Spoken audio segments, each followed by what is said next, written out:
home. At walang katulad si Kuya Teng. Yay! Nakabalik na, Queen! Ayusin ko lang po gamit ko, ah. Sige.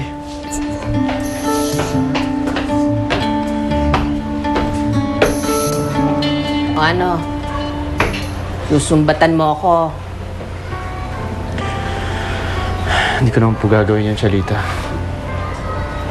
Naintindihan ko naman na ginawa niyo lang yun dahil gusto niyo na magkaroon ng magandang buhay si Lela.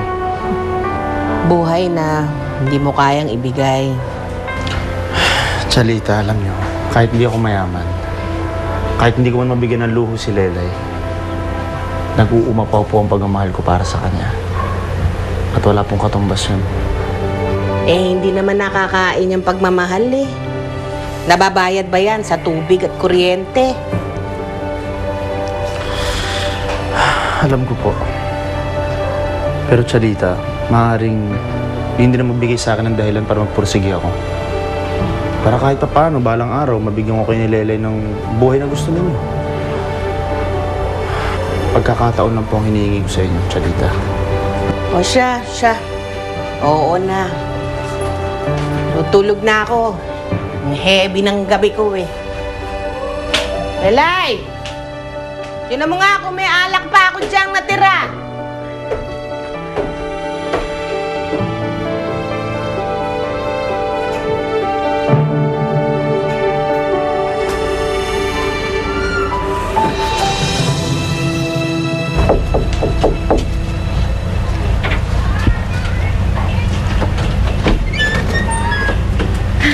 Tay, nandito ka na. Tuloy ka.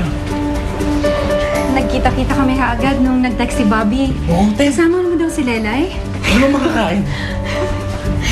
Ay, naghan. Totoo ba nandito na si Lelay? Parang kilala ko yung boses na yan, ah. Si Teacher Althea ba yun? Lelay! Teacher Althea! Ay, nako, alam mo, na-miss talaga kita. Akala ko hindi na kita nakikita eh. Siyempre po, hindi po papayag si Kuya Teng na mawala po ko. Kasi po, nagiging mami pa po kita at saka si Kuya Teng po, magiging daddy ko pa po.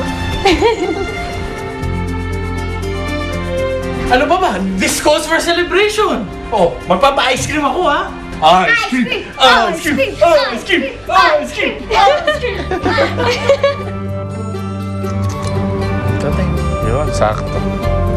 Melanie, oh. Akin na to. Salamat. Melanie, salamat talaga sa'yo, ah. Alam mo, kung wala ka, hindi ko makukuha si Lelay. Sino nga pala yung kaibigan mo? Para mapasalamatan ko siya ng personal. Naku, wag na. Ayaw din niya kasi magpakilala eh. Pakisabi na lang sa kanya, maraming salamat.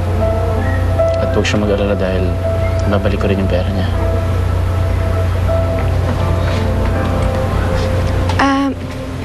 Teng,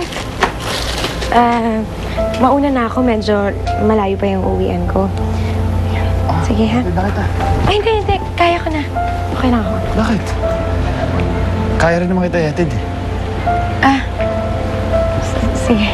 Tara. Melanie, salamat ulit ah. Bye. Sige. Babs, habig ko ng selfie. Bye-bye!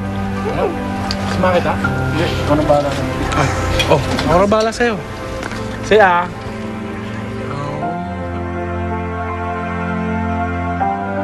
Hindi ako makapaniwala na gagawin ni Melanie yun. At hindi rin ako makapaniwala na si Rob nagpahiram ng pera para sa akin. E nung isang linggo lang, galit na galit si Melanie kay Rob at galit din si Rob sa akin. Baka naman in love sila. Di ba pagka in love ka, magbabago yung isang tao, di ba? Ikaw, Teng, na-in love ka na ba?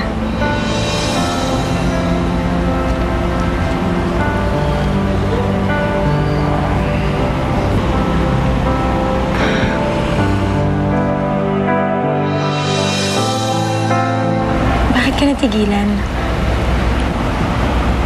gusto kong sagutin ng maayos yung tanong mo.